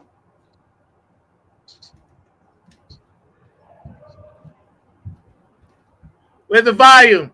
There's a volume on that. This did not come down right. Let's see what happened on that. Because the last one. Where's the volume? Yeah, let's gotta figure out what has the volume didn't come. So let's try it again. All right. Make that right. You teetering on breakfast before. Yeah, make it right. Keep going. No, you teetering, bro. You teetering. I had you locked in earlier, so you teetering. Keep talking. Well, I figure out what's going on over here. So we were talking earlier, Kev, about the politics of the festivals and things like that, and I also mentioned earlier that some of the artists like Maceo and all these guys, a lot of them just stay overseas, man. What's your thoughts on that? Yeah, that sounds about right. It's the appreciation of the music overseas, and you know it's been like that for the longest though. I mean, especially in the jazz realm, like bebop. You know, that's where those cats did most of their work at. Was over there. I remember B.B. King saying, you know, most of his audience didn't look like us. Yep. He said, you know, and that was a shame. And so, I mean, you know, over there they appreciate the music to this day. So I understand. Like even, I would say even with hip hop artists that we consider like the old school, the kids call old school, and they think they're not doing nothing, they all working in Europe. When I used to be on the road, I was seeing, you know, posters and commercials. I was like, oh, okay, this what they doing. They doing their thing because those people respect the music. It doesn't matter when they made it. If it was good then, it's good now. It is very true. So, yeah, that makes sense. Yeah, that's true. That's true. That's why, you know, before you popped in, you know, we were talking. Mark asked a great question that Shindig answered about unity and coming together and making this new like Woodstock momentum platform kind of thing that we all rushing through and making this new music. So the track that you and I worked on that you know partially produced for me it's got all those elements, and I can't wait for that to, you know, be added to the canvas, man. It's a blessing to have worked with stuff, you know, and we got to get Milo Z because him and I and Shindig are going to try to collaborate, and we're working behind the scenes, I guess, mentally, so we can get in the right space to do something too. So I'm just thinking, bro, we should do like a We Are the World thing, and whatever we call that'd it. Be right? That'd be super. Right? Yep. Like everybody just bring a track to this like place or whatever, however, CD, album, whatever, video, whatever, you know.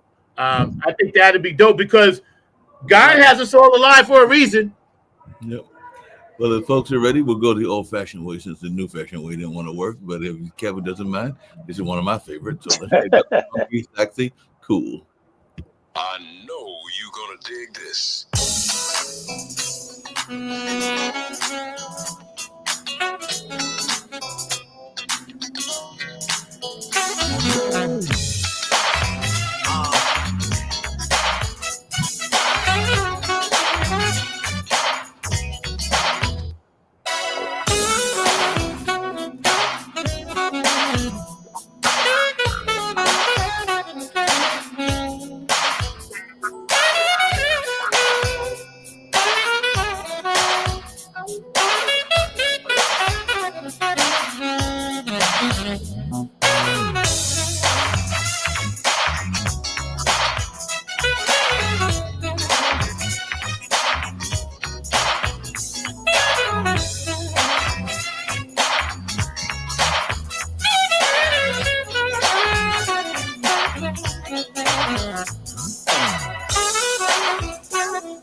Yo, man, that was dope, man. Kevin Harrington Experiment featuring Ray Richardson Jr. Song, funky, sexy, cool.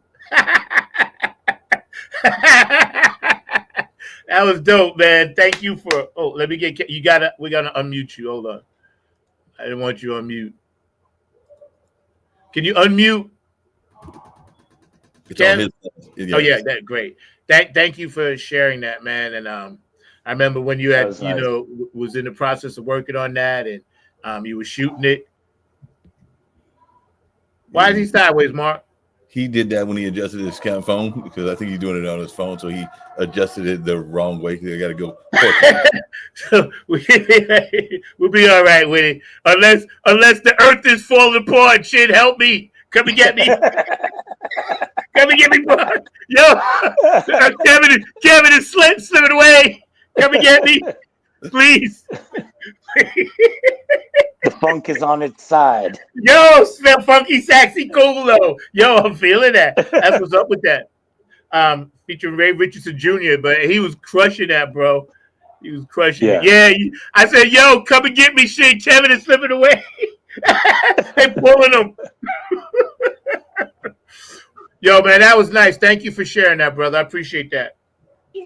That was real nice, Kev. Real nice. Kevin here. You there?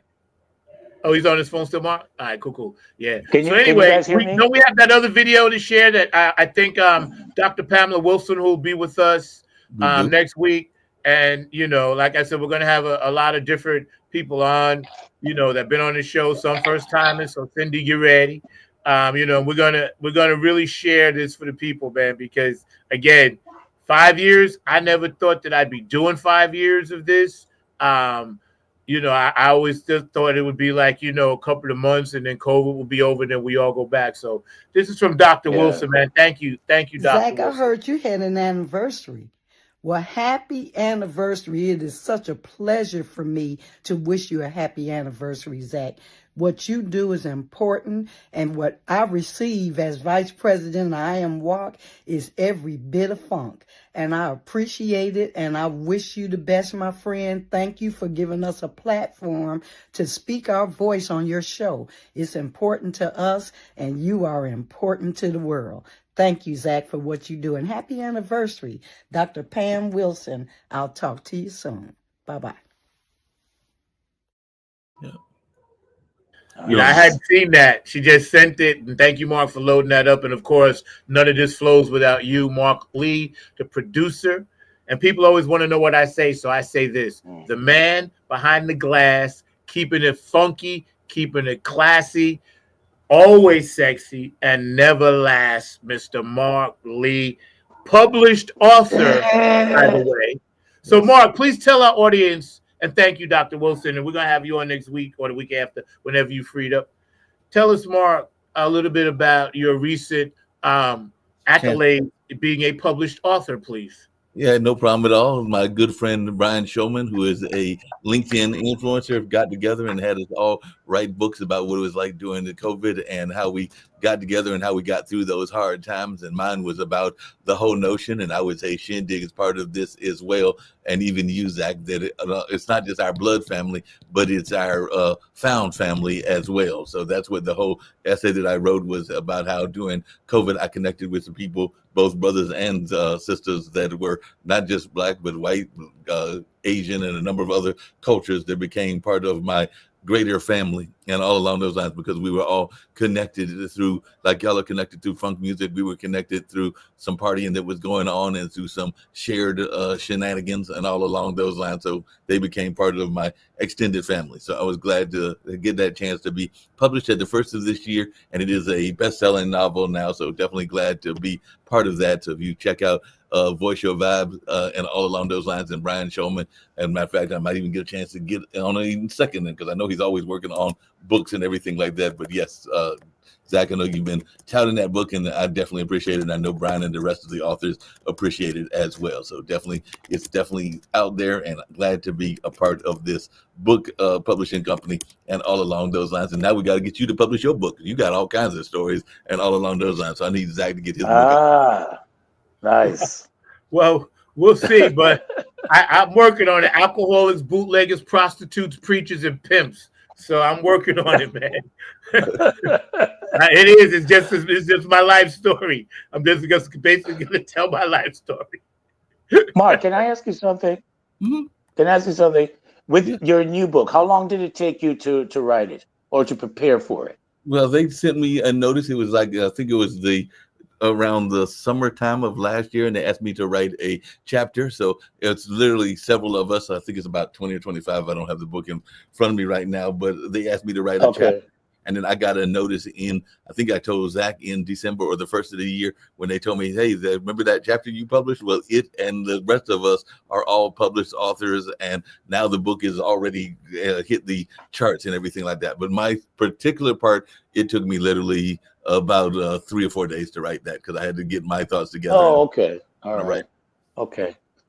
Because I've been trying to write a book, but I've been trying to write a book for the last 7 years.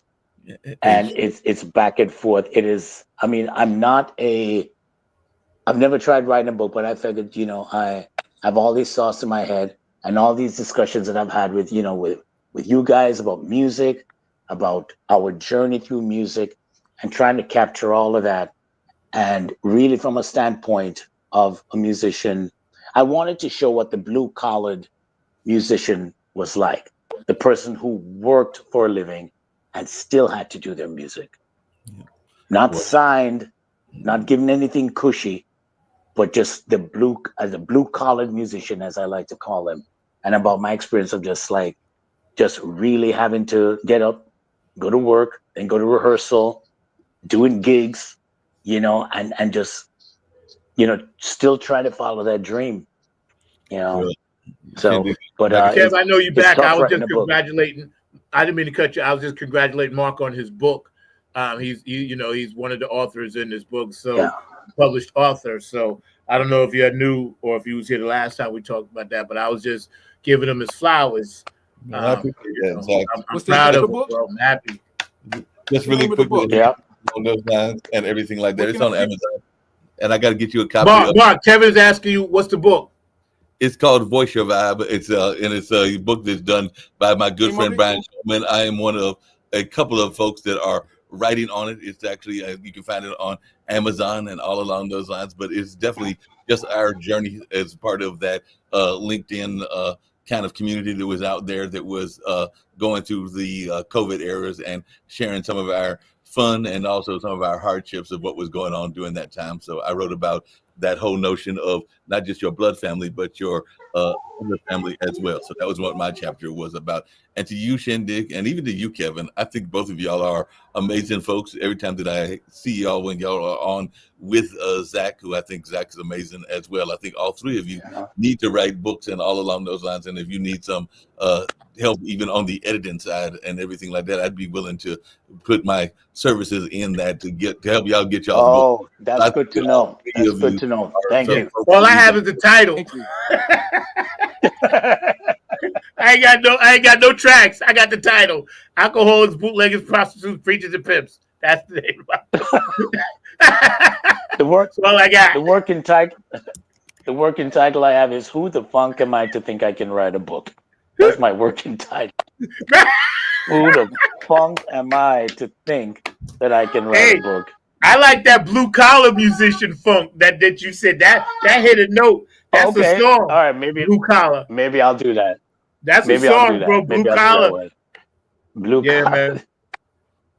Yeah. So congratulations, Mark. That you've been my inspiration, and without you, there'd be no show. I do have a special message from a mom, somebody that y'all might dig. So check this out.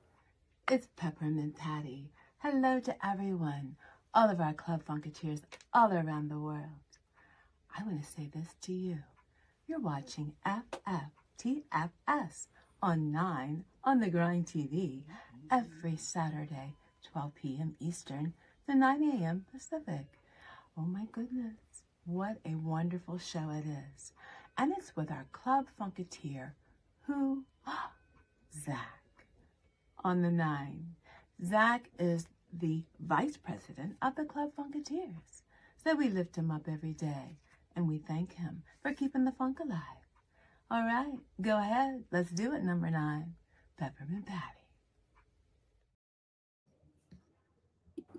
Peppermint Patty, love you. Yo, man. See, so like those things be touching me in such a way to whenever I'm down, or I feel like I just want to like throw in my chips.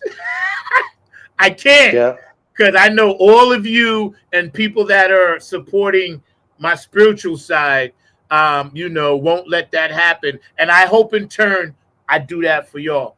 I hope in turn I do, man, because it's the only way we're gonna keep each other going. It's the little things, you know. You know, Little. as you say that, I feel like I've always felt a great responsibility to all the cats who came through just out of pure love, not charging me anything, and helping me put the music together, performing on it, and I can't let it fail in the sense of, you know, incompletion.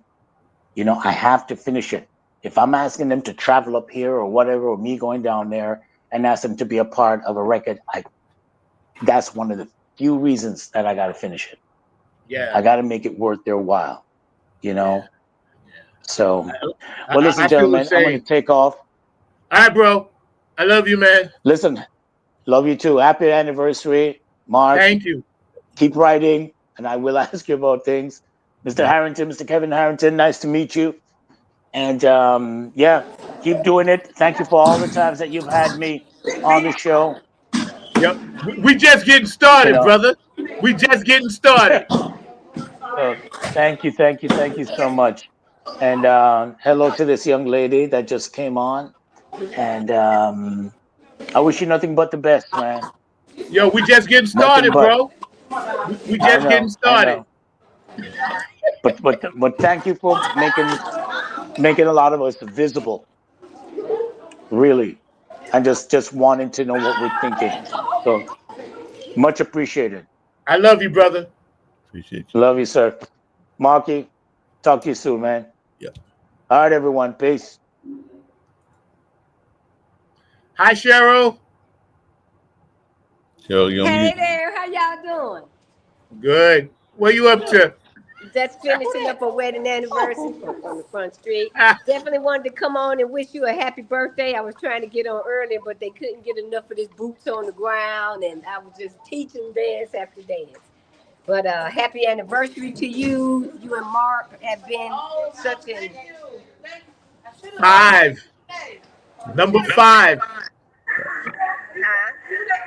I said, I can't believe it's number 5. 5th year.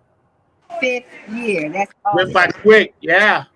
Yeah, that's awesome. 5 years. Y'all keep on rolling on. I appreciate you guys. Always talking about the social injustice, the issues, what's going on in our world, and just keeping us abreast on what's going on with the music, the funk, from Patty to Tony to all of the people that just jams out and keep our world alive. Yeah.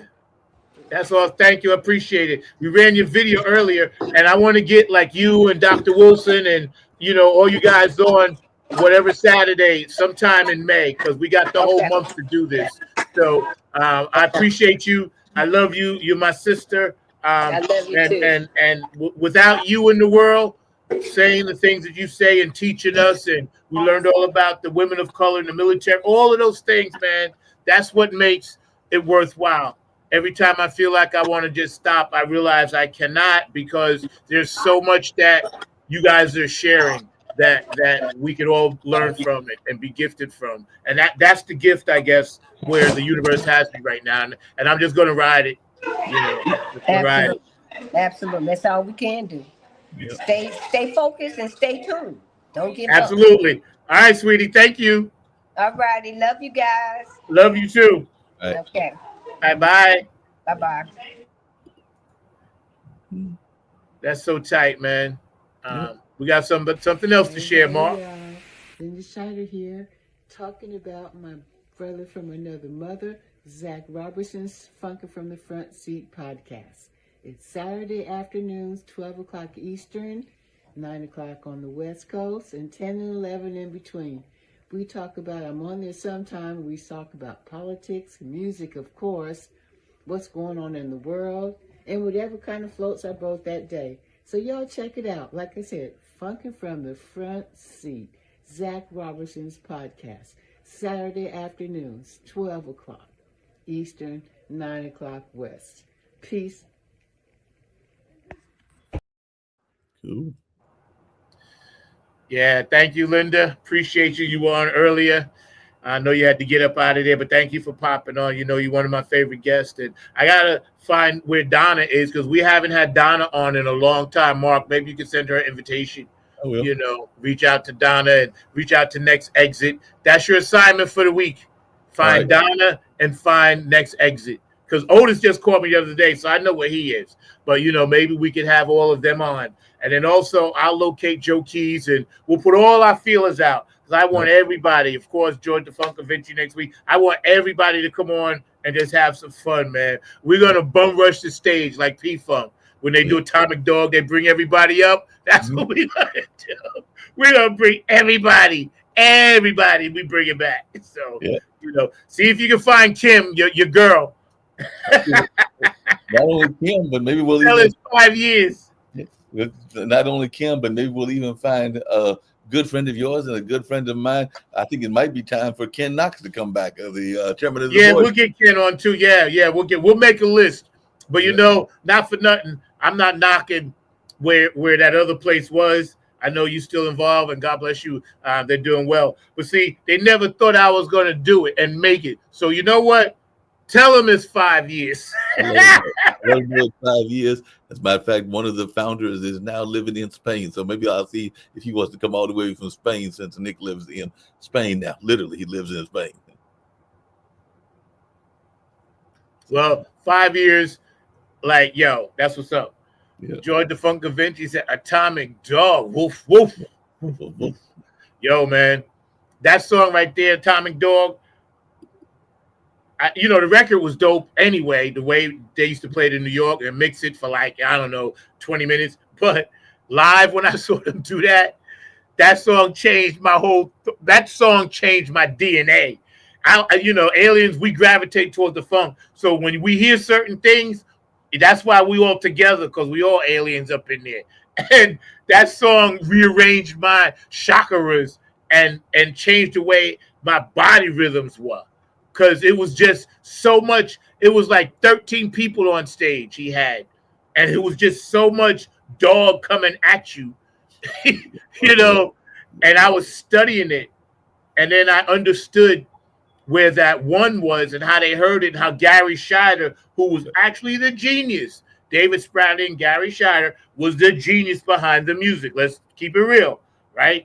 And when they put that together like that, and then George came in and did what he did, but when they put that together like that, and Lodge as well, that changed a lot with the P-Funk, because they had modulated up to another technical level of stuff.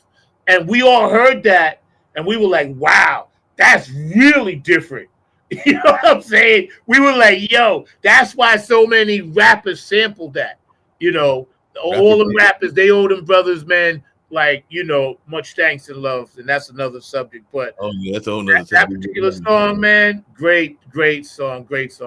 Yeah, no doubt about it. I'm not a frat head or anything like that, but I do have friends that belong to a certain fraternity, and you can't go to one of their parties without there being about 1,000 folks up there whenever that song comes on, because it is almost their anthem, for lack of a better term, and everything like that. And those that are part of the frat community will know which frat I'm talking about. But as I've been to a couple of events, and it's like you said, the music gets to playing, that group gets to getting out there, and it's like one big.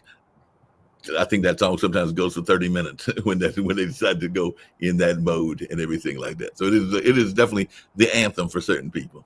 And there's nothing wrong with that. Yeah. Certain songs, man. And Mark, you got to do me a favor. I'm gonna put something in the private chat, and I want to end with this song, but you got to see if you can pull it up for me. All right.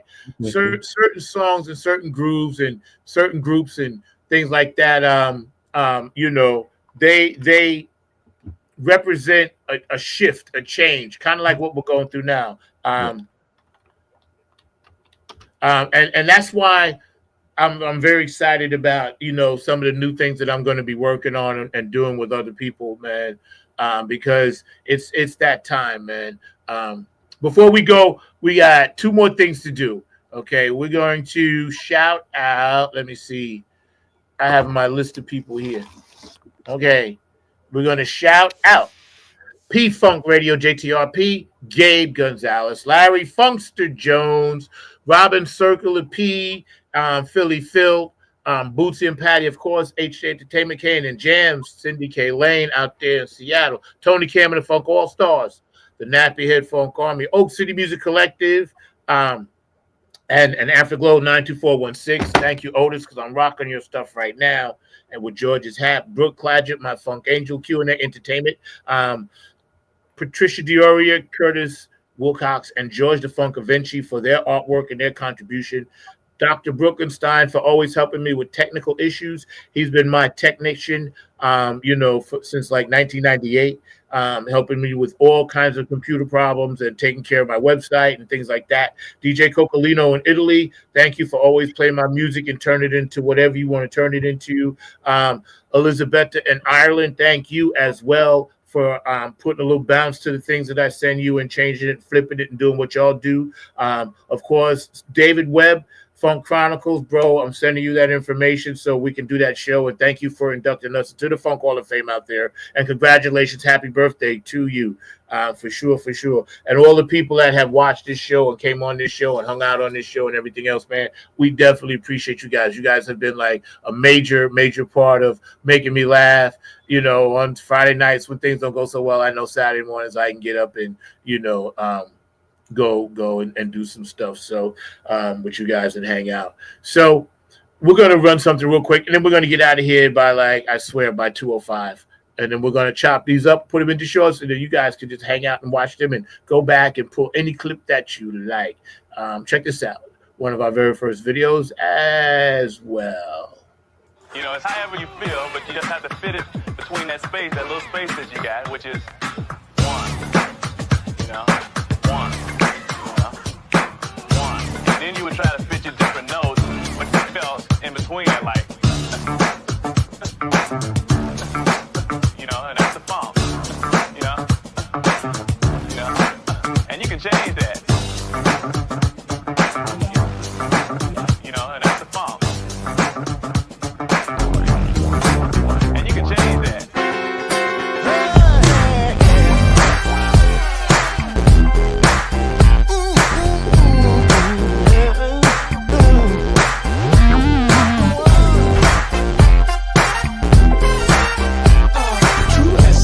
The funk is the power of the one. It's the power of the one. This funk has just begun. You can lean on me. Let your mind be free, Bob. I shall not won't die. But I need the funk, baby. Benson, hit that.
essence of the funk is the power of the one, Bob. One!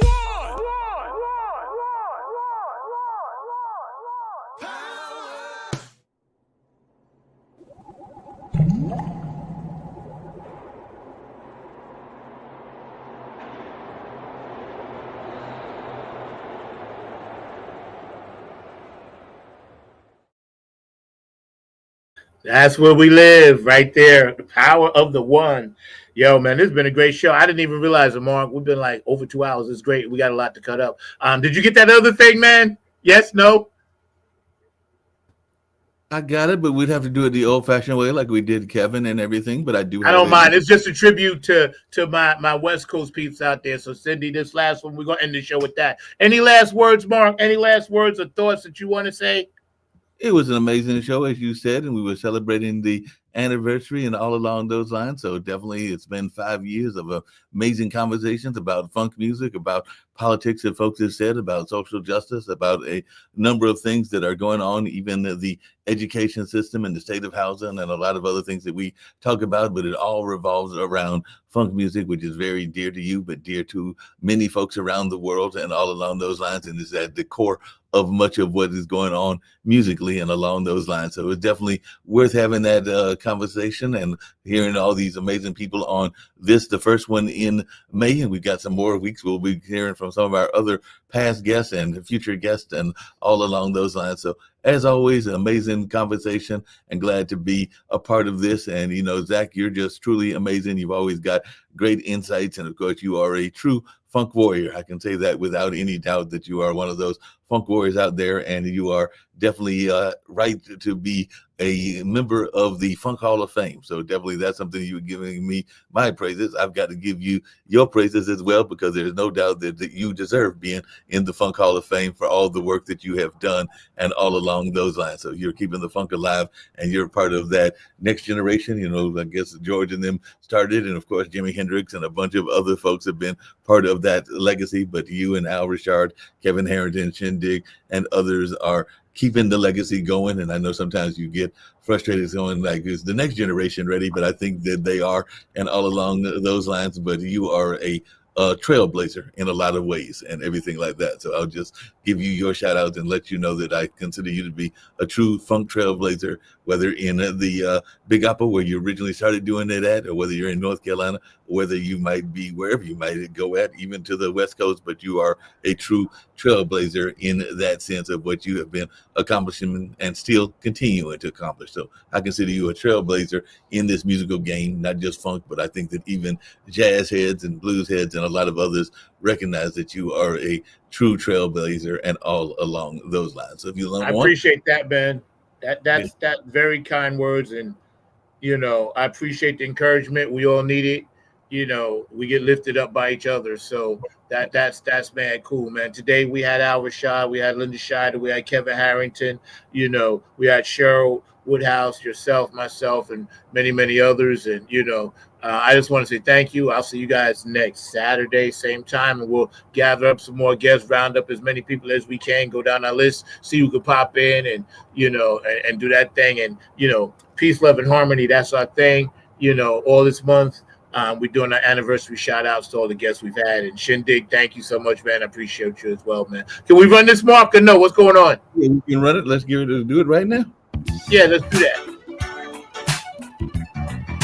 Cindy, this goes out to you, all right?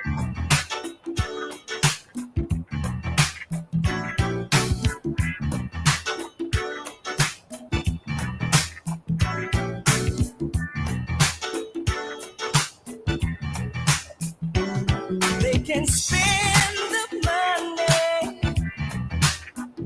but it don't mean a thing without the honey. You know what I mean?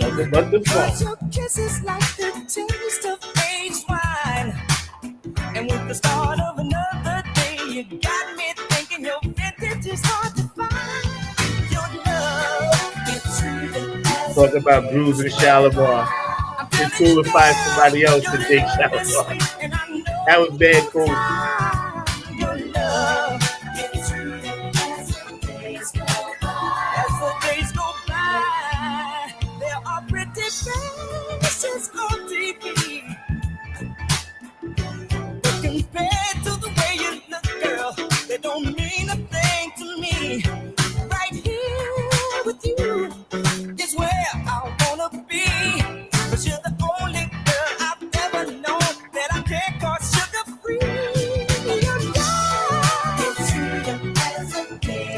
Cindy and her husband has invited me out to do some music, yo. So, thank you guys. Love y'all.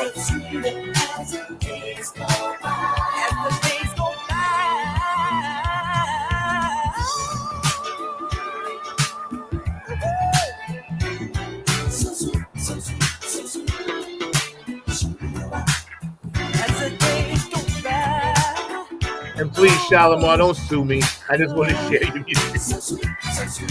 Whatever label you on. I ain't making a dime off this.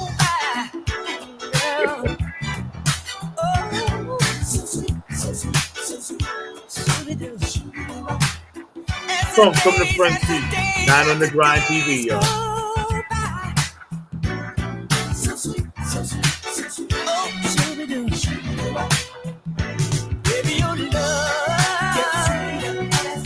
We love all you guys out there.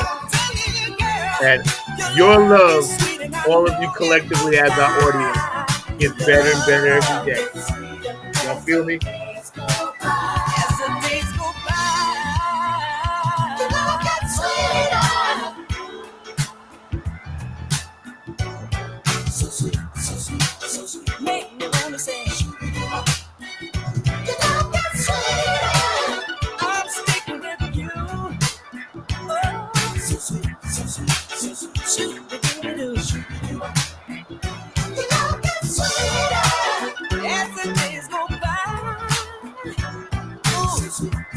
Funk from the front seat, 9 on the Grind TV.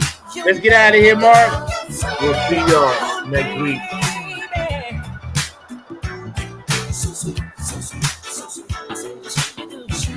Hey.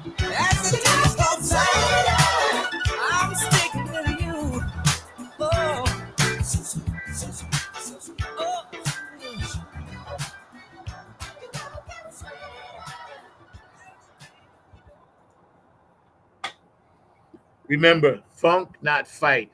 Let's unite. United we stand. Peace.